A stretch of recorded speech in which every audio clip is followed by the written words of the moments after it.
I'm Yvonne Davis. My career goals are to see my short stories and novels published, to be a filmmaker, and to help people experience the multidimensional reality through multimedia so they can evolve their consciousness to what Ken Wilber and the designers of Spiral Dynamics, which is a map of human consciousness evolution, call Tier 2 Integral Consciousness. Every one of us is a work of art. Life itself is a work of art. So why are so many people burdened by lives of quiet desperation? What could life be if every human had the opportunity to reach their full potential? In some ways, it is our duty to develop mastery in our lives and then lead by example. Humanity is at the brink of a crisis, which means we are also at the brink of a breakthrough. It's on each of us to decide where we're going from here. My name is Yvonne, and I am many things. My MFA journey began with mastery, reading the book by Robert Greene, along with Grit by Angela Duckworth. Each assignment helped me to focus and fine-tune my life's trajectory and my commitment to fulfilling my potential. In the years to come, we will look back on this moment in time and see the road we traveled. Today, I'm going to take a time machine into the future and find out what it looks like from that perspective. Yvonne Davis graduated from Full Sail University with an MFA in film production.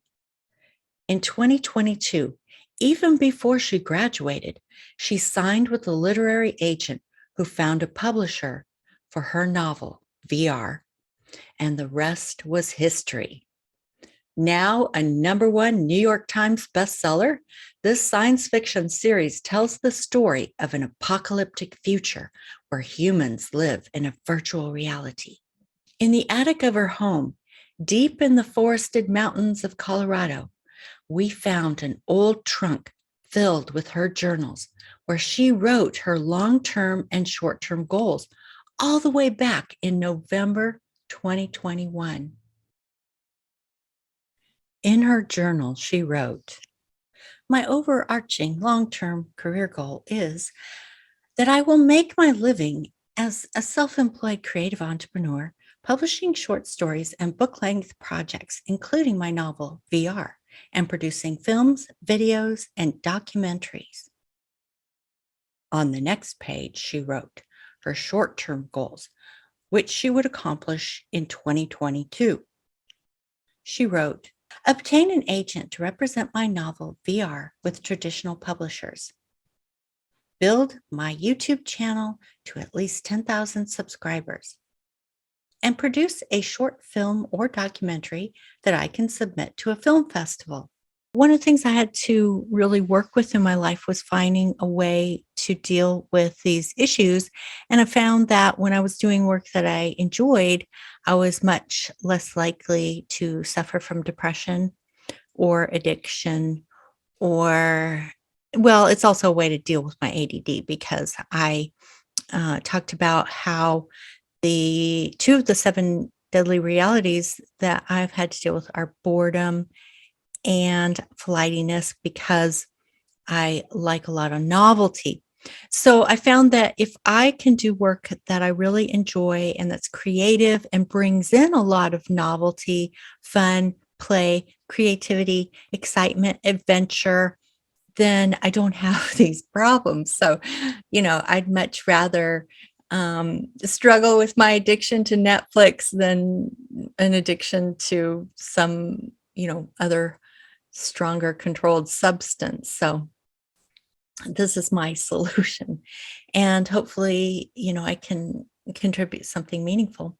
So anyway, in terms of networking and finding a mentor, I told Jesse that if he was involved in any projects that I would love to volunteer and just get in touch and let me know.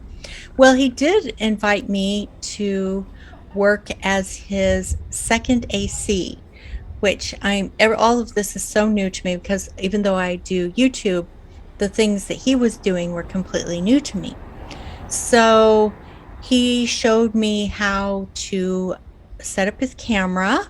And so he was mentoring me, and I could take care of the tasks that of a second AC, which is second assistant cameraman.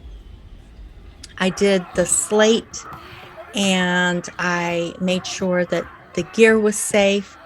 And because, they get so busy making their movie that they need someone to actually just watch the gear. So my job was simple, but it was super fun. I got to spend Saturday and Sunday helping them make a short zombie movie. And I had so much fun on this. I can't wait to do it again. We worked on it all day Saturday and all day Sunday, and it was just the funnest thing ever. Fucking shoe fell screw rings. You can just barely see them now.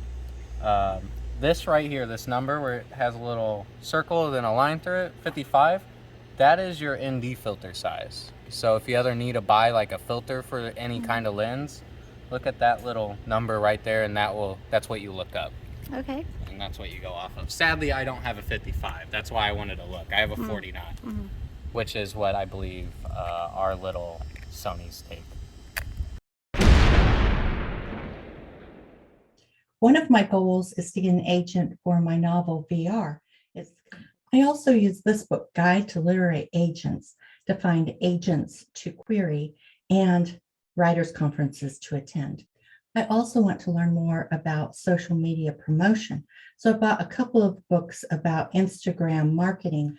I also use periodicals to learn more about the industries that I'm interested in. This is one of the top 3 periodicals for publication of science fiction and fantasy. I'm still learning so many different aspects of making a documentary. For example, I need to learn about lighting. Because my apartment is my studio, I have to learn about different placements, where I can get the best lighting, camera angles, background, so many things. And it's been quite a journey of learning. So I try out different lighting schemes to see which ones are actually giving me the best image, and also backgrounds and different camera angles and makeup, hair, clothing. It's all part of the process. And these are things that they're not automatic. You have to keep trying different things to find out what works best. Step 7 is to continually do research on film festivals that I can attend, so I can use those as networking opportunities and to learn. And so I am just doing this research in EBSCO-host to get as much information as I can on film festivals. Whenever I'm learning something, I like to spiral back to the beginning. Apply skills learned throughout the class. Utilize your presentation skills by providing a multimedia project of your mastery journey, and provide milestone goals and plan for personal development. So I have learned a lot in this class because it really pushed me to look at how I spend my time and where resistance and avoidance comes up, and to be more conscious of that, so that if I am aware and I'm observing myself very honestly, then I can see where I am resisting and going into avoidance. And I've started to practice just being quiet for a moment, like turning off all the distractions and just sitting quietly with the issue. Like, why am I avoiding this? What is it that really matters to me? And instead of just going into some kind of avoidance tactic, I can think about how I can, in a sense, merge with what I value, merge with what's important to me. And I found that just sitting quietly like that actually does bring me and the project together. So that's helping a lot, and I hope to continue to use that in the future, of just, instead of rushing immediately into avoidance and distraction, just turn off all the distractions, sit quietly with my own feelings and thoughts, ask myself, why am I going into avoidance? What would be maybe a better strategy? And if I need some downtime, that's fine, if that's the truth.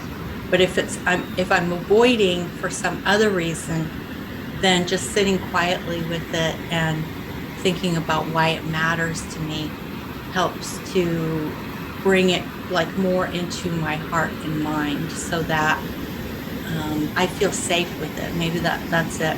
I don't really have the words for it because this is new. I haven't used this process before, so this is new. So as I move forward and continue to do that, maybe I'll understand more about what's happening. Those were some of the skills that I learned in the class, was to be more aware of when I'm going into resistance, when I'm avoiding because maybe something feels difficult, or I might describe it as, oh, it's boring, or it's too monotonous or tedious. But that's not always true. Sometimes I'm just telling myself that for some reason. Maybe I have fear. And each time I spiral back, I will be at a higher level of knowledge and be able to see what was working and what wasn't working, and to continue to take this learning forward into the future. So thank you very much, and I hope you enjoyed this documentary.